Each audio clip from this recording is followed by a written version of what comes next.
রমজান মাস চলছে, আর এই সময়ে কলকাতার জাকারিয়া স্ট্রিটে যে কতটা ভিড় হয় সেটা তো তোমরা কলকাতাবাসী সবাই জানো।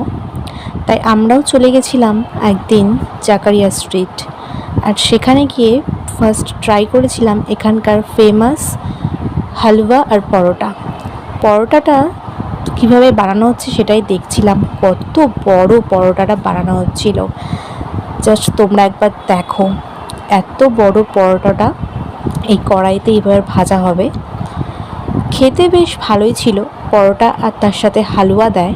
এটা 100 গ্রাম না 200 গ্রাম যেন দেয়, যেটা 50 টাকা নেয়।